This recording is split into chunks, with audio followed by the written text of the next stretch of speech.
Welcome to According to Sam, folks. This is episode 277. Happy Monday. Hope you guys had a good weekend. Thank you for tuning in today. I'm going to start today by giving you an update on what's going on with the fires out here in Los Angeles.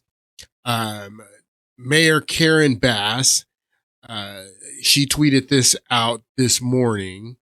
And it says that the Kenneth fires, I think the Kenneth fires are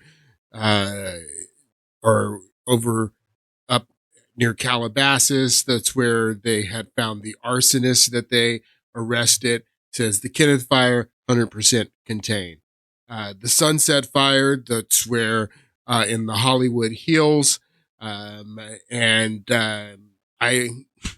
assume and believe that that was also started by an arsonist in Sunset Hills, in Hollywood Hills. That's 100% contained. The Hearst fire, 95% contained. And then look what it says there for the Palisades fire. The Palisades fire is 14% contained. 14% contained. I don't even know what's left there to even burn. Quite frankly, this thing's been burning for a week, the Palisades fire. For a week. And it's 14% contained. This came from the mayor's Twitter account this morning.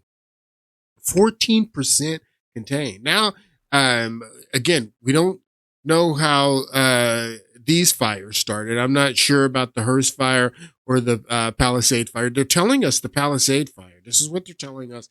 And how this fire started, that it started on New Year's Eve and people were lighting fireworks in the Palisades area. There was a fire. The fire department responded to this fire on New Year's Eve, put the fire out, but didn't completely put the fire out, is what they're saying. And there were some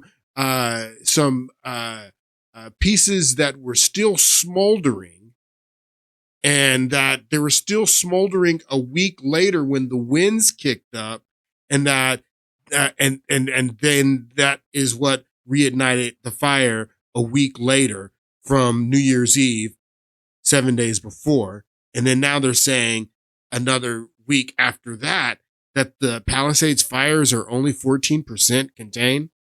If I'm not going to believe that. If you want to believe that, you can believe that. I'm just telling you what they're saying. I'm not believing that. That doesn't make any sense to me at all. That they're telling you now that these fires in Palisades, because they're saying that it goes back to New Year's Eve and fireworks, and that they showed up to put out this fire, but they didn't put it completely out. And then a week later, the winds kicked up, and then it then sent smoldering embers throughout Palisades, and then the fire. So that means that the fire has been going on for 2 weeks, is what they want you to believe. For 2 weeks, this fire has been going on, and it's 14% contained. Again, if you want to believe that, you can believe that. I am not going to believe that. I think that is completely ridiculous. So everyone's throwing each other under the bus now. Played the clip of the police or the fire chief, Kristen Crowley, in the last podcast on Friday, where she says, yes, that the budget cuts that were implemented on the LA Fire Department, they did impact our ability to fight this fire. She said that. And I want you to take a listen to what Kristen Crowley said after that. I saw this clip after my podcast on Friday, like shortly after, and I was like, darn, I wish I would have had that. But everyone's pointing the finger at everyone else. No one is saying that I take the blame, that we dropped the ball, that we should have been more prepared here. We should have done this. No one's done that at all. Everyone's pointing the finger at it. Kristen Crowley's pointing the finger at the city and at the mayor. Governor Newsom, he's pointing the finger at the city. That's one interesting thing, now that I think about it, is that Governor Newsom, if you listen to what he's saying, he's like, the state, we're going to get to Newsom here in a moment, and how he is pointing the finger and saying that's a local issue, that's the city of of Los Angeles that is responsible for that. And the funny thing about it is that the fire chief, Kristen Crowley, is saying the same thing. Take a listen. Period. Did the city of Los Angeles fail you and your department and our city? It's my job to stand up as a chief and exactly say justifiably what the fire department needs to operate to meet the demands of the community. Did they fail you? That is our job, and I tell you, that's why I'm here. So let's get us what we need so our firefighters can do their jobs. Did they fail you? Yes. Yes. Yes, they failed us. Karen Bass failed us, is what she says. And honestly, if you listen to what Gavin Newsom is saying the same thing. Gavin Newsom is pointing the finger at at Karen Bass and the city of Los Angeles and saying it's a local thing. And we're going to get to him here in a moment. But the fire chief says, yes, the city failed us. They failed us. The city council, the mayor, they're responsible, is what she's saying. Chief Kristen Crowley, I believe the anchors wanted to ask a question back there. Had some comments. We do, Gigi. If you could please ask her regarding the Times article that came out that the Santa Ynez Reservoir was closed to repairs and it was empty. 117 million gallons of water could have been used in this fight. The question is about the Santa Ynez Reservoir being empty. There's been a lot of questions about that. Sure. So my stance on this is when a firefighter comes up to a hydrant, we expect there's going to be water. We don't control the water supply. Our firefighters are there to protect lives and property and to make sure that we're properly trained and equipped. That's my position on this. So if there's no water, I don't know how the water gets to the hydrants. Please defer that to DWP or whomever. So DWP is the woman that we talked about on Friday that makes $750,000 a year. People were pointing out that not only is she making more than the mayor, she makes more than the president of the United States. She makes almost double what the president of the United States makes. The woman who heads the best and the brightest, who heads the Department of Water and Power. So Kristen Crowley's also throwing her on the bus. Kristen Crowley makes as much as the president of the United States. She makes $400,000 a year. This is crazy. So if there's no water, I don't know how the water gets to the hydrants. And a lot of people were coming, giving her flack about saying that. I don't know how the water gets to the hydrant. You should know that. You make $400,000 a year, lady. You should know how the water gets to the hydrants. But the reservoir that they're talking about is this reservoir. And this is a reservoir that is locally there in the neighborhood, close to the Palisades, the Santa Ynez Reservoir. I want you to take a listen to this report. This was supposed to be the water to put out the Palisades fire. This is the Santa Ynez Reservoir. It's the water supply basically for the Palisades. When they first started fighting the Palisades fire, they ran out of water extremely quickly. Wednesday, 3 a.m., they were basically out. And there's been a lot of talk on why this happened. So how long has this reservoir been empty for? Since February of last year. February of last year. Now remember, I showed you the clip in the last podcast of what was going on in February of last year in this area. Record rains, tons of rains, lots of rain, lots of water coming out of the sky. So much rain that it was a problem. The climate change was bringing the rain. So the Santa Ynez Reservoir has been dry since then, is what this guy said. This happened. So how long has this reservoir been empty for? Since February of last year. There was no communication from the Department of Water and Power to LAF. No communication from the Department of Water and Power. Who runs the Department of Water and Power? The lady making $750,000 a year. Power to LAFD that there was a water supply issue. The firefighters, when they started fighting the fires, no one informed them that the reservoir was empty. This reservoir holds 117 million gallons of water. The fire department was using a water supply from 3 backup tanks, each one only holding 1 million gallons of water. They say it's closed for maintenance to repair the lid that's on top of it. I don't know a lot about reservoir maintenance, but there's literally no construction material. For a year, it's closed for maintenance. What kind of maintenance are you doing? So This was Gavin Newsom. And again, I want you to pay attention that he's throwing the city of San Diego or of Los Angeles under the bus. He's saying that this is a local issue. The state, we did everything right on the state level. This is a local issue.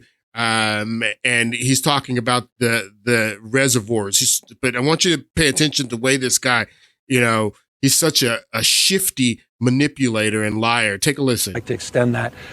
This is on Meet the Press just yesterday. To the president-elect. I don't know what he's referring to when he talks about the Delta smelt in reservoirs. The reservoirs are completely full, the state reservoirs here. Now listen how he emphasizes the state. He says the reservoirs are completely full, the state reservoirs. The reservoirs that I'm responsible for as the governor that fall under the state jurisdiction. He doesn't seem to understand that the city of Los Angeles is in his state. That he should probably be monitoring what's going on in the city of Los Angeles, since it's a major urban area in the state that he runs. He should understand that. I had someone challenge me on that and said, well, by that logic, then that means that the federal government should be responsible because the state of California is in the United States. And I told him, I said, well, the federal government is committed to paying 100% of the cost. So technically you're right. If the federal government has to pick up 100% of the cost, then yes, I guess the federal government does bear some responsibility. But yes, Gavin Newsom, as governor, you bear some responsibility of what's going on there locally in your most populous city. But understand what he's doing here, that the state reservoirs, the stuff that I was responsible for, that was fine. This is a local issue. This is on Karen Bass. This is what this guy's doing. In reservoirs, the reservoirs are completely full, the state reservoirs here in Southern California. That mis and disinformation, I don't think advantages or aids any of us. Responding to Donald Trump's insults, we would spend another month. I'm very familiar with them. Every elected official that he disagrees with, very familiar with them. We do know, though, from reporting here locally that one reservoir that serves the Palisades was not full. And that's exactly what triggered my desire to get the investigation. So listen, the reporter says, you're saying that the reservoirs are full, emphasizing the state reservoir. And the reporter for NBC, he's referring back to this reservoir.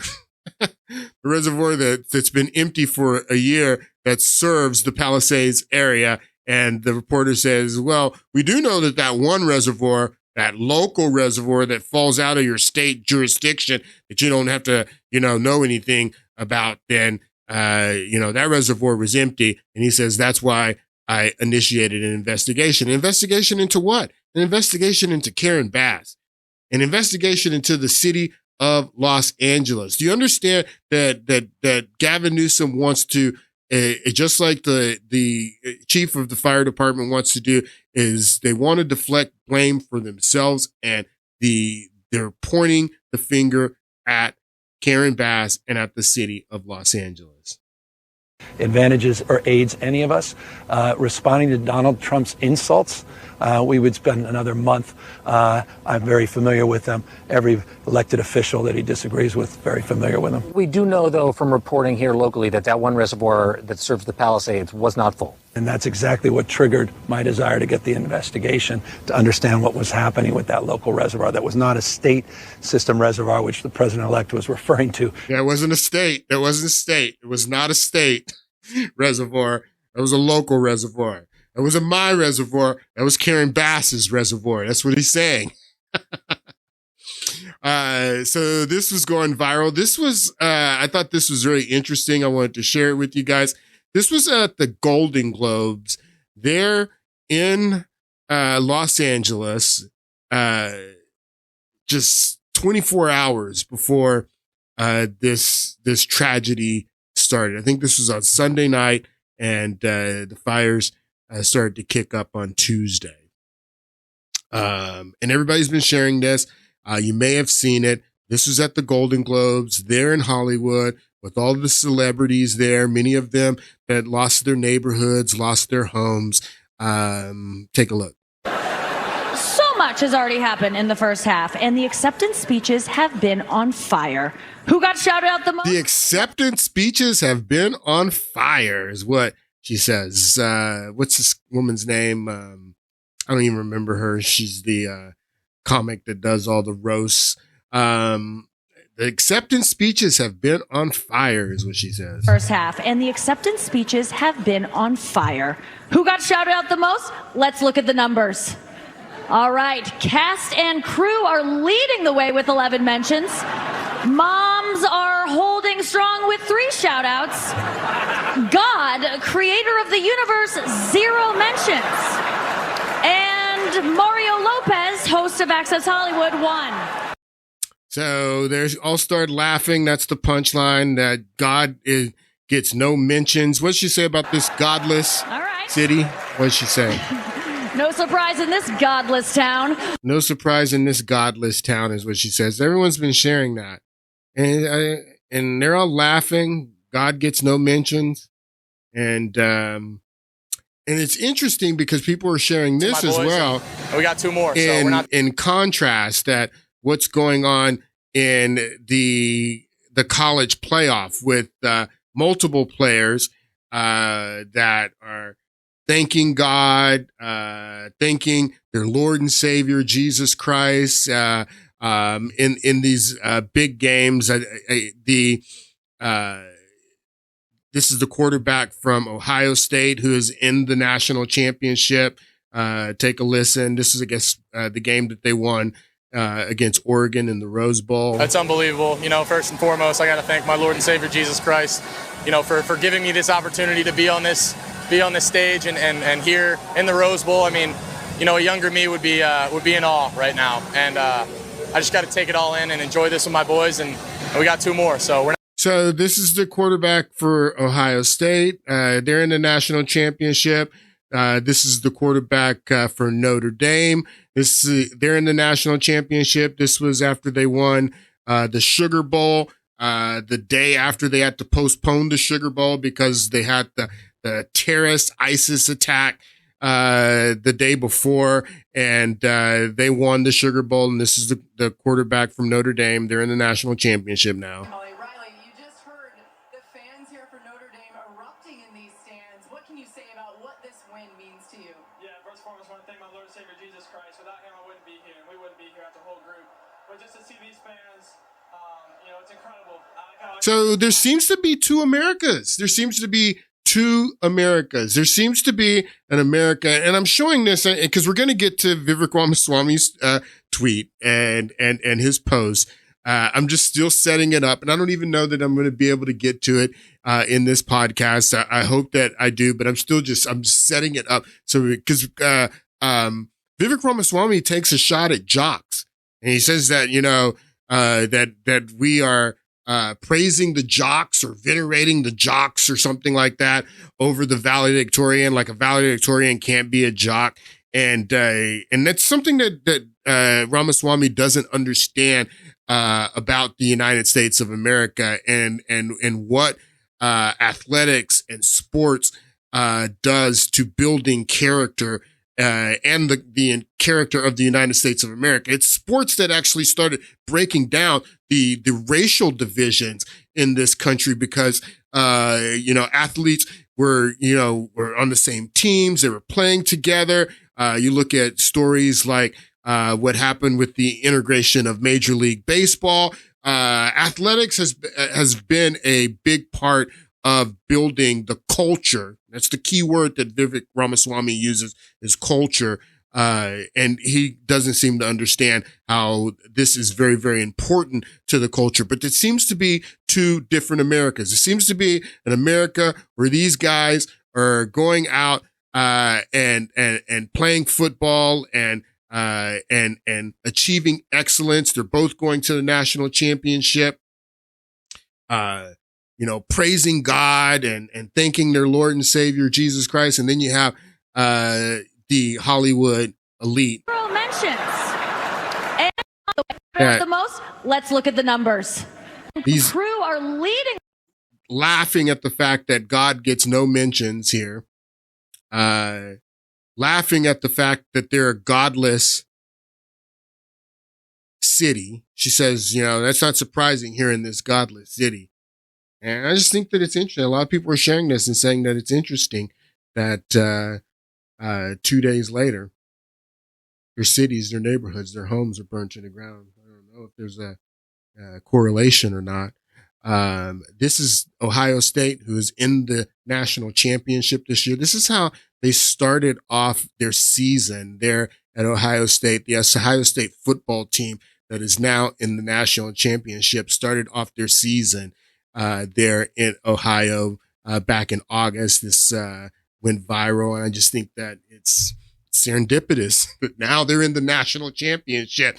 I mean, is there a coincidence that these guys started off their season like this, and now they're in the national championship, and these guys are laughing that they're a godless nation, and their city, their neighborhoods are laid to waste? I don't know if is this a coincidence? These Ohio State football players just did something on campus that I have never seen before. A free event put on by some of the Buckeyes' biggest stars collected thousands from the Ohio State community and grew even more throughout the night. It was all about sharing their faith in Jesus, which started with everybody coming together to worship, and the energy was amazing. Each of the players went up to share their stories of how their relationship with Jesus has changed their lives and how much God loves each and every person in the crowd. Courageous attendees took a leap of faith to come up front and pray a prayer to accept Jesus as their Lord and Savior, and it only gets better. Late into the night, with everyone taking notice, person after person made the decision to get baptized, which is a public profession of their faith, and lives are going to be changed forever.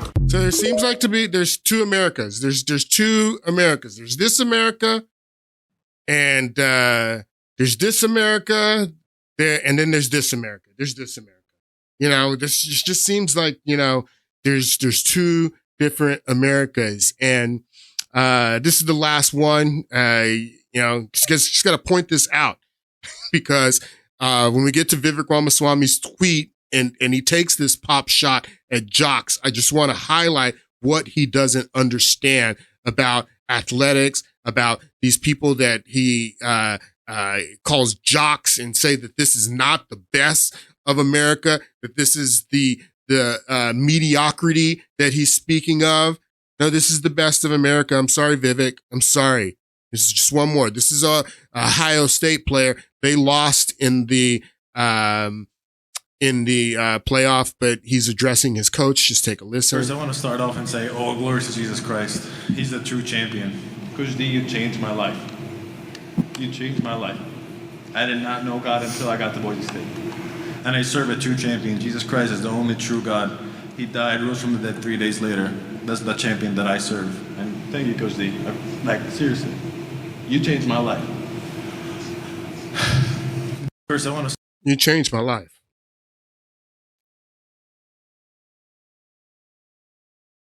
So, yeah.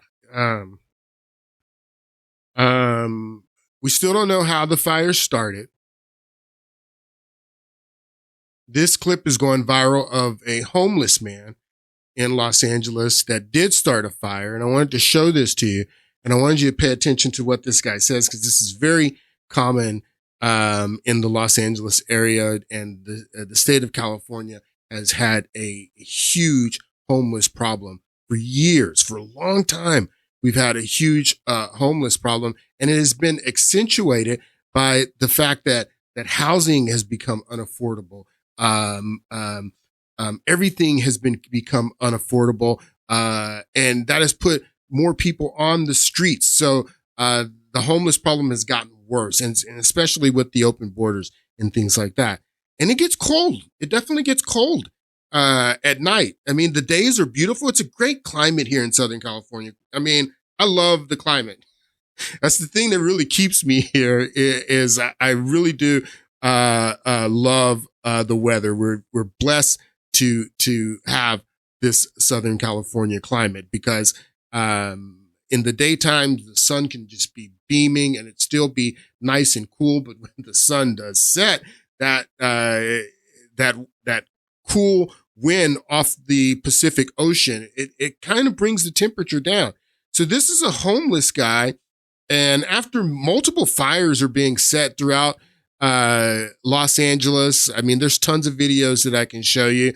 I'm not going to show you all of them, but if you go and you look, you can see multiple videos of people showing where people are setting fires. People throughout the city of Los Angeles are making things, more difficult for the fire departments because they have to divert resources to go put out dumpster fires and things like that.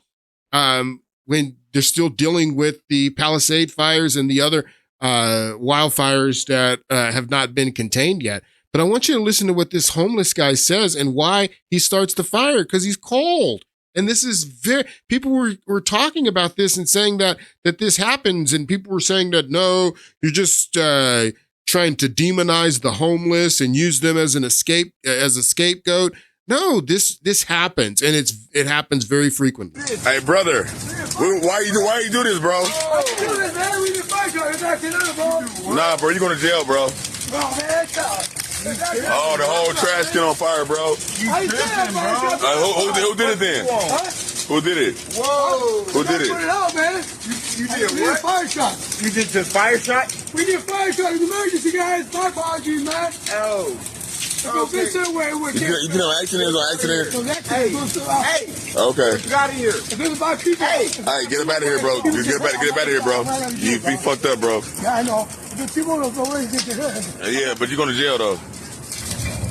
Oh, my God. Why you do that, bro? I tried to put it out, man. I was just trying to get some heat, bro. I know, but why you do that, though? I wasn't trying to just start. Oh, you trying to get some heat. My bad. Okay. I wasn't trying to start a big fire, G. Okay, so why you do it then? I needed the heat, man. Okay. I needed the heat. I needed the heat. I needed the heat, is what he says. And this is not uncommon, especially with the number and the amount of homeless that we have in California in general, but specifically in Los Angeles. We got a lot down here in San Diego as well. Joe Biden gave a speech today on his way out of the White House, and he's going to be gone in a few days. And he wanted to boast of all the things that he's done in his presidency. And this guy is so delusional. He said again the other day in a press conference that he believes that he would have beat Trump. And then he says, and I believe Kamala Harris would have beat Trump. That's what he says. What are you talking about? Kamala Harris didn't beat Trump, and you wouldn't have beat him either. But listen to what this guy says here. This is just today in this press conference. I guess he took questions. I didn't watch all of it, but take a listen. Compared to 4 years ago, America is stronger. Our alliances are stronger. Our adversaries and competitors are weaker. We have not gone to war to make these things happen. During my presidency, I've increased America's power at every dimension. During my presidency, that he says that we are stronger today than we were 4 years ago. Nobody believes that. During my presidency, I have increased America's power in every dimension, is what this guy says. How delusional could this guy be? How delusional could this guy be? And this clip brings me to what I really want to get into today, before we get into Vivek Ramaswamy's tweet. I want to talk about the political slogan, "Make America Great Again," because we talk about MAGA all the time, MAGA this and MAGA that, but it's easy to forget that MAGA is an acronym, that MAGA is short for something. It means Make America Great Again. And like I wrote in my description of the last podcast I did, I wrote, when people say Make America Great Again, it suggests that America was once greater than it is today. And in many cases, that's true. Not in every case, but in a lot of cases, it's true that America was greater in a time past, that America was greater than it is today. That it suggests that America has had a fall from greatness. Doesn't mean that it's still not the greatest country in the world and that we're still not great, but there has been some diminished greatness. And I said that America once boasted of the best cities in the world with stunning skylines, top tier infrastructure, skilled leaders who knew how to manage urban environments. These leaders understood the importance of planning, ensuring cities had access to essential services like water, plumbing, electricity, waste disposal, along with other key elements required to build a thriving metropolis. That we used to do that here in America, but not anymore. We don't have the best infrastructure anymore. We don't have the best cities anymore. Our infrastructure has been deteriorated, and so has our leadership as we have sought diversity over competence. After decades of focusing on foreign wars, building other nations like Afghanistan, like Iraq, and investing in these other nations like Ukraine, we've allowed our own cities to decay, is what I said. So I can give you a number of examples where America is not in every case, but in many cases, America was greater. And that's why this campaign slogan resonated. I mean, in America, and not only has America diminished in greatness, the trend is towards decline. That we're trending towards decline. Now, that doesn't mean that we're still not the greatest country in the world. That doesn't mean that we're not a very, very powerful nation, but there has been some diminishment, some decline, a fall from greatness. And Joe Biden is 100% inaccurate. He's crazy if he thinks that we're stronger today than we were 4 years ago, that we're better today than we're 4 years ago. No, he has just perpetuated the decline. And everyone sees it. Everyone knows it. I mean, that's why that before the election in November, something like 4/5 of the country, 80% of the country believed that the country was on the wrong track. At least 70% of the country believed that the country was on the wrong track. Everybody knows that we're on the wrong track. And that's why the Make America Great Again slogan resonated. Now, it was really interesting in 2016 when Donald Trump started using this slogan. You would often hear the African American community, the Black community, say, well, when was America great for Blacks in America? And not in every case, but in some cases, America was greater for Black Americans. It was definitely greater when you had 2-parent households and you had fathers in the home raising kids with the mothers. It was a lot greater then. And I'm not just picking on the Black community. I mean, this is a problem throughout the United States, that the family structure is not as strong as it used to be. No fault divorce. When no fault divorce was instituted, that changed the family structure in the United States. There's been a decline in greatness because of that. When I get into Ramaswamy's tweet, we're going to talk a lot about the Indian culture. And the only reason, not being racist or xenophobic or anything like that, the only reason that we're going to be talking mostly about the Indian culture is because 3/4, almost 75%, so 72% of all recipients of H-1B visas come from India, which is crazy because they tell us that it's the best of the brightest. We did the best from the brightest from around the world. We're getting the best from the brightest from around the world. You're telling me 72% of the best and the brightest come from one country? That makes sense to you? But one thing I will give the Indian population credit for is they don't get divorced. A lot of their marriages are arranged marriages and whatnot, but they don't get divorced. I think that says a lot about why their children are successful and their children have discipline and they excel in some areas of academics.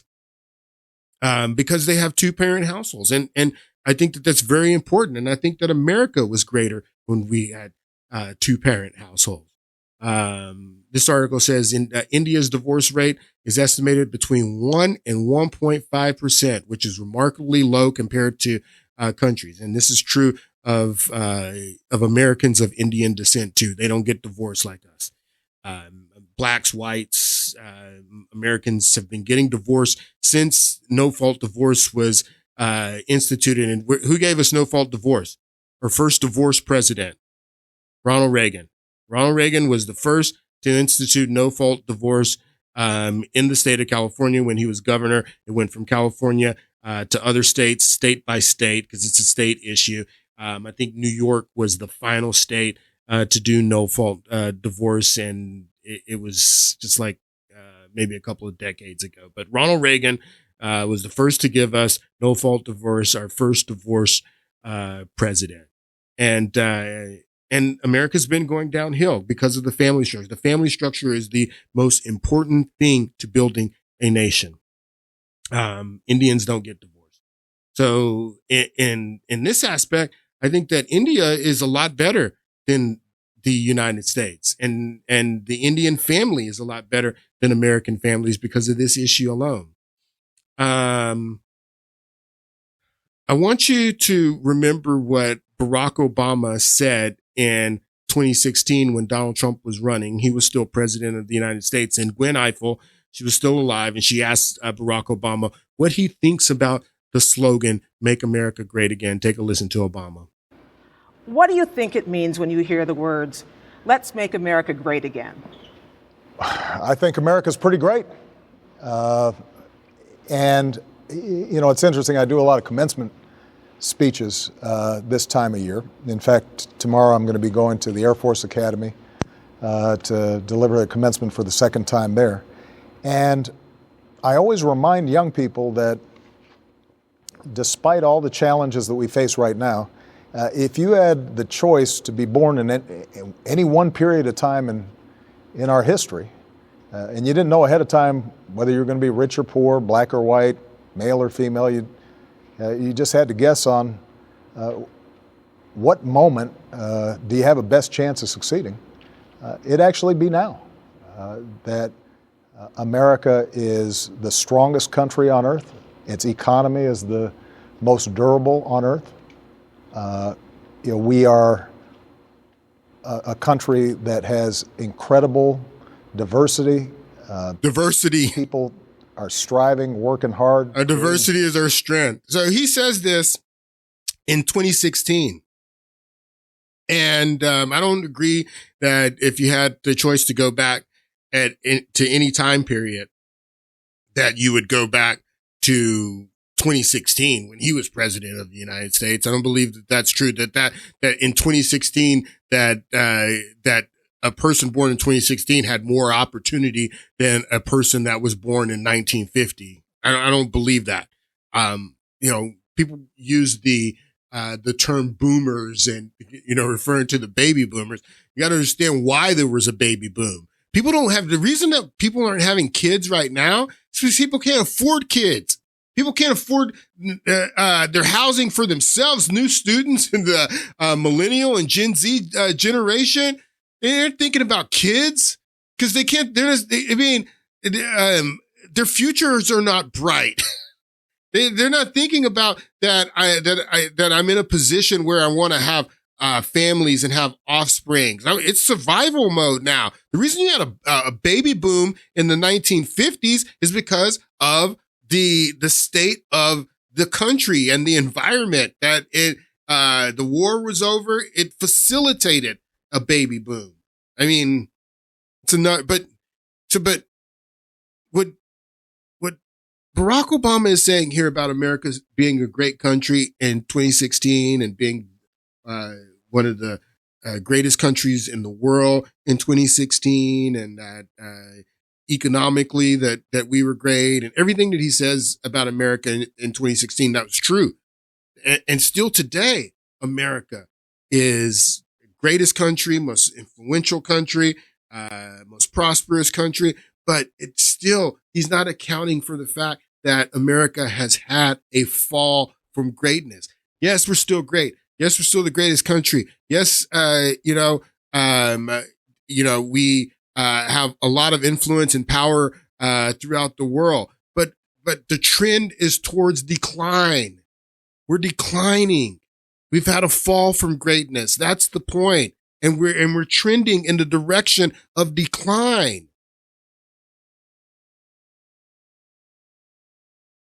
I'm still setting up, we're going to get to Vivek Ramaswamy's tweet. I still don't know if we're going to get to it today. I have about 20 minutes left. But I want to play a few clips about engineering projects, because again, this goes back to Vivek Ramaswamy's tweet. He says, here, let's look at it real quick.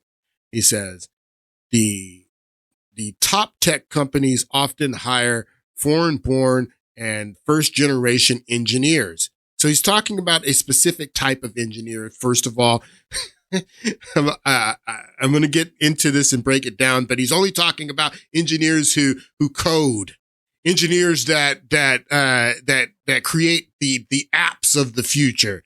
He's not talking about structural engineers that build stuff. The top reason that companies hire foreign-born first-generation engineers over native, he puts native in quotes, Americas, isn't because of an innate IQ deficiency or an innate IQ deficit, is what he says. So I want to highlight two early American engineering projects. The first one we're going to look at is the Erie Canal, which took place in the early part of the 1800s. 1825 is when it was finally finished. And when the Erie Canal was built, it was the biggest and just immense engineering project that humanity had completed in, I don't know, thousands of years. I mean, this project was huge. I want you to just take a listen about the Erie Canal and how it was built. At the beginning of the 1800s, merchants along America's East Coast had no way to reach the natural resources of the country's interior. The Appalachian Mountain Range running from Maine to Georgia stood in their way, and there was no river running through them. Because of our peculiar geography, where we have this coastal plain, and then we have the Appalachian Mountains, there was no way to get the goods produced west of the Appalachians, east of the Appalachians, because there was no roads, no good means of transportation. So most of those goods had to go down the Mississippi to New Orleans, which didn't even become American territory until 1803 or 4. The business leaders in New York City were eager to divert some of New Orleans' river traffic. Since water was the cheapest way to transport goods like wheat and coal, they decided to create a man-made river. Canals are very ancient in concept. What they are, of course, is an artificial river. And the only place where a canal is possible in the whole length of the Appalachian Mountains from Maine to Georgia is in upstate New York, between Albany and Buffalo, where there's a gap in the mountains. And several people had mentioned this in the course of the 18th century, but it was DeWitt Clinton, who was governor of New York for much of the early 19th century, who pushed it. A lot of people thought he was crazy. Clinton envisioned a canal that would link the Hudson River to the Great Lakes. The scale of the project was massive, over 350 miles long. The canal would be more than twice as long as any canal ever built. The project was budgeted at $6 million, 3/4 of the entire federal budget at the time. Wow. But Clinton was determined, and he got it through the New York State Legislature, and they built it. Remarkably, it came in under budget and ahead of schedule. Under budget? In 1817 and finished in 1825. And under budget and ahead of schedule. You don't hear that anymore, do you? Instant roaring success. The Erie Canal was the technological wonder of its age. For the first time, the technological wonder of its age. They weren't doing this in India. They weren't doing this anywhere else in the world. They were doing this in America. Instant roaring success. The Erie Canal was the technological wonder of its age. For the first time, goods could be transported via water from the Great Lakes to the Atlantic Ocean. As soon as it was open, people were using it because it was such a cheap way to move goods. I mean, before the Erie Canal, a ton of flour might take 3 weeks to get from Buffalo to New York. It took 6 days with the Erie Canal and cost about 1/20th as much. I mean, that's capitalism, that's ingenuity. And I mean, I don't know. I mean, are these the people that Vivek Ramaswamy are talking about? These Americans? No, he's not. I'm going to get to that.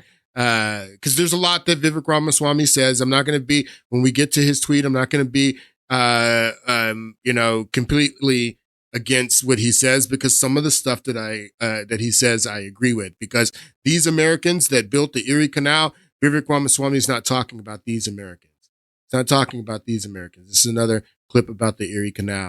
The Erie Canal opens in 1825, a miracle of engineering, connecting East and Midwest. It's an instant economic superhighway. $15 million of goods a year flow along the canal. Villages along the canal boom into dynamic cities. This is how America became wealthy. And Rochester. Goods crash in price, up to 95%.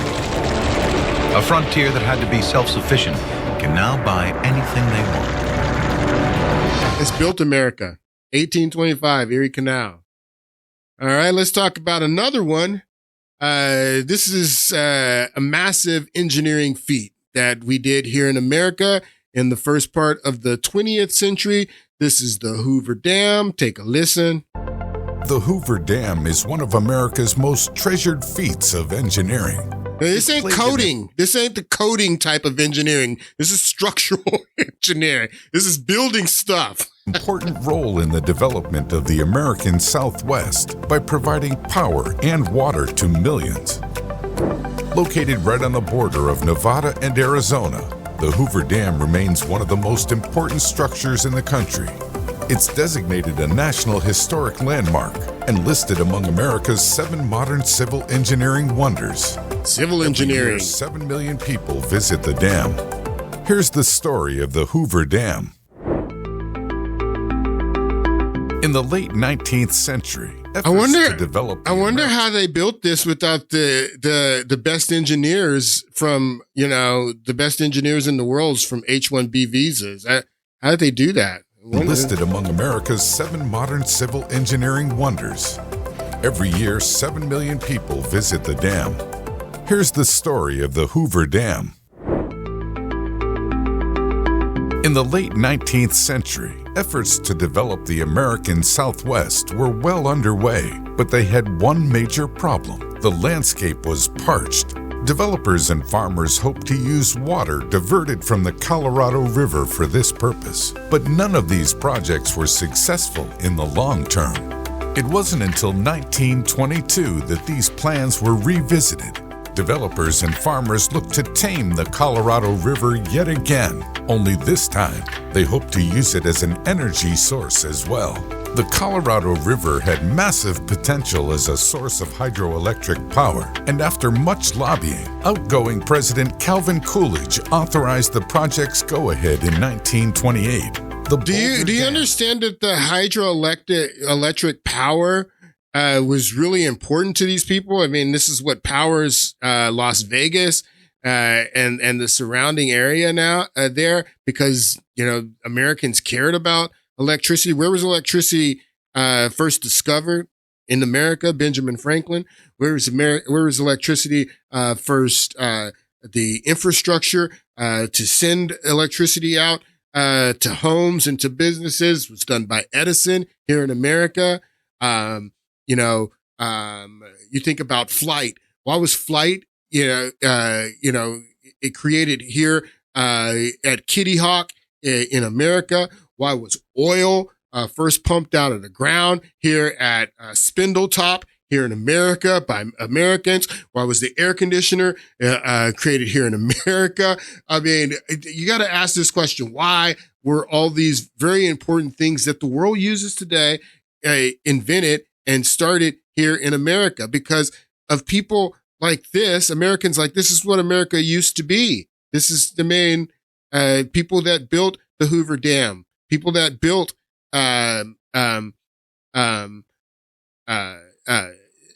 Lake Erie or the Erie Canal, and tons of other examples. These are just two examples that I want to point out because they're major examples: the Erie Canal and the Hoover Dam. Let's listen to a little bit more of this clip about the Hoover Dam. Hope to use it as an energy source as well. The point that I was going to make about the energy and how important energy is to Americans in the United States, and quite frankly, electricity had a lot to do with launching America into the future as the first world country. Electricity, very important.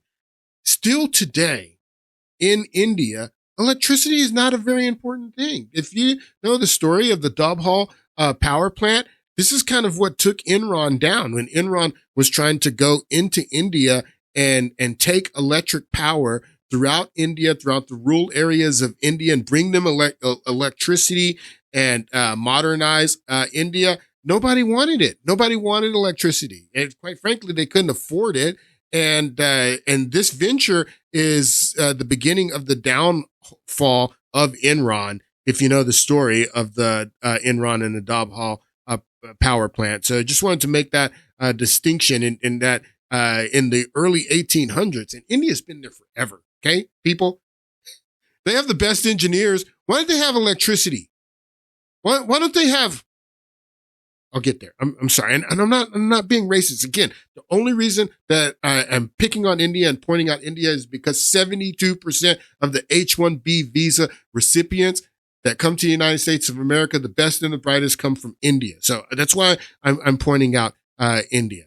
Back to the Hoover Dam. An energy source as well. The Colorado River had massive potential as a source of hydroelectric power, and after much lobbying, outgoing President Calvin Coolidge authorized the project's go-ahead in 1928. The Boulder Dam, what we know today as the Hoover Dam, began construction in 1930. As news of this project began to spread around the country, scores of unemployed people began settling in nearby Las Vegas, with many camping in the surrounding desert. These new settlers hoped to find work on the massive construction project during a time when work of any kind was hard to come by.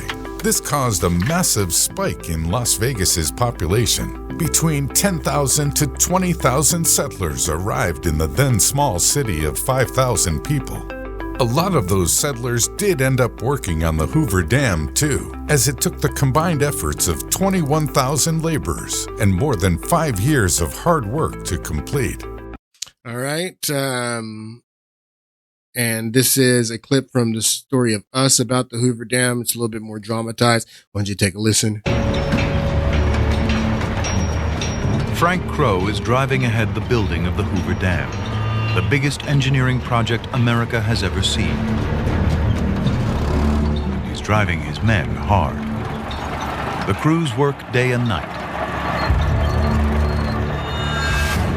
A sea of concrete rises in the canyon, as thick as 2 football fields laid end to end. 5,000 men, 50,000 machines and tools, the best engineers alive. Enough materials to fill a train 1,000 miles long. This is the 1930s equivalent of putting a man on the moon. And that's it. That's the question that I really want to get to, people. I want to get to that question, is that are we still the same people? Forget about the country. Is the country great? Are we still great? Are we still the same people that do projects like this, that take on projects like this, that build stuff like this, that are going to benefit the country, to make the country better, to raise the standard of living of the people that live in the country? Are we still these people? And this is going to get us right to what Vivek says in his post, that we are people that has started to become mediocre, that we're not great anymore. We're not the people that do stuff like this anymore. We're not the people that built the Erie Canal. We're not the people that built the Hoover Dam. We're not that people anymore. That's in essence what I believe that Vivek Ramaswamy was trying to say. He just doesn't do it very eloquently. And this gets me back to Elon Musk tweet that he put out in the midst of this controversy about the H-1B visa on December 27th. The reason I'm in America, along with so many critical people who built SpaceX, Tesla, and hundreds of other companies that made America strong, is because of the H-1B visa. And I said, is that why America's strong?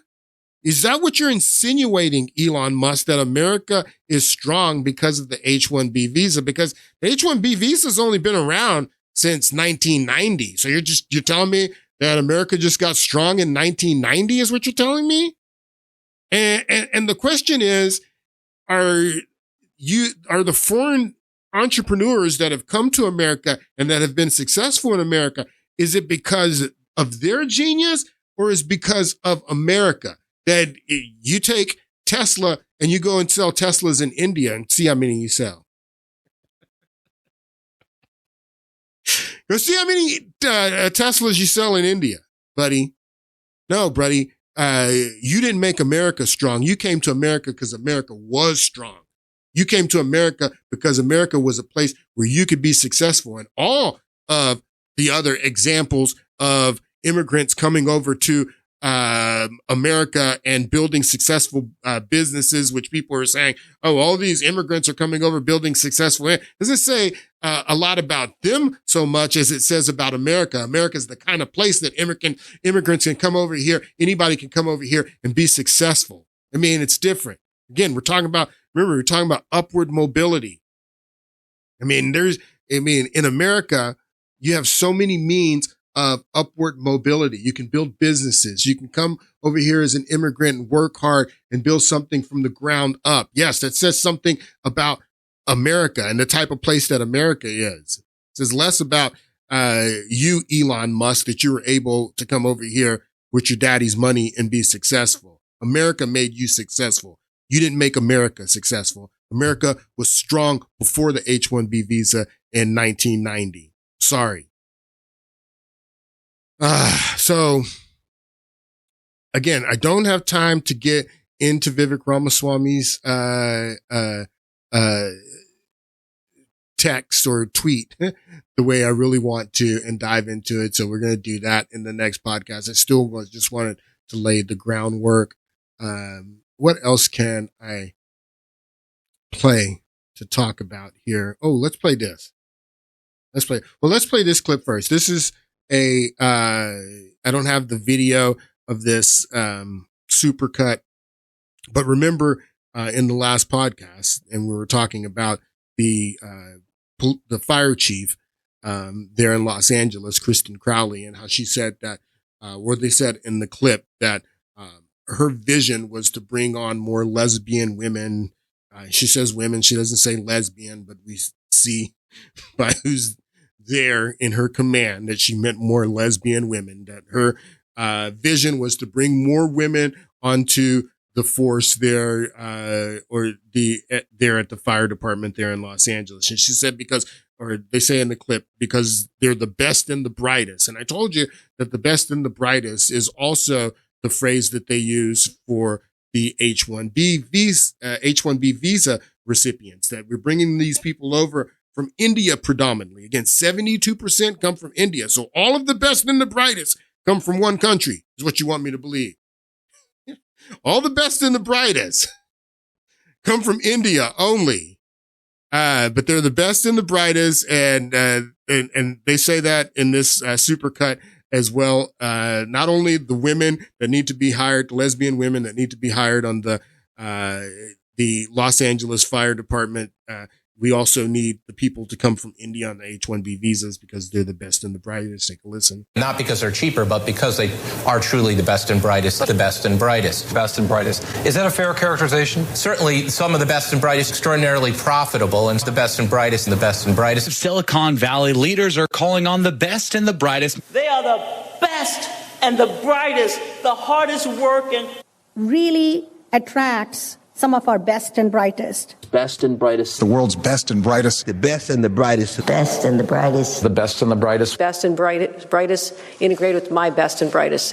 Hardest working, best and brightest from almost every country in the world. No, it's not almost every country in the world. It's not almost every country. The best of the brightest from almost every country in the world. No, 72% come from India. Talking about from almost every country in the world. They are the best and brightest. Best and brightest. Celebrating the best and the brightest from around the world. The best and brightest. Welcome the best and the brightest. The White House just announced that it is bringing in the best and brightest. And what we have done year after year is open our doors to the best and brightest. Not because they're the best and the brightest. So, I want to play, I'm almost done here. I want to play this clip of, you know what? I'll wait and play these clips on the next podcast, because we will get into Vivek Ramaswamy's text. Nobody's heard from Vivek Ramaswamy since he put this out. The guy hasn't been seen sight or hair of this guy since he put out this X post that set a lot of people off. We'll get into it on Friday, and I have some other stuff that I want to share with you guys on Friday. Hope you guys enjoyed the show, and have a great week. I'll see you on Friday.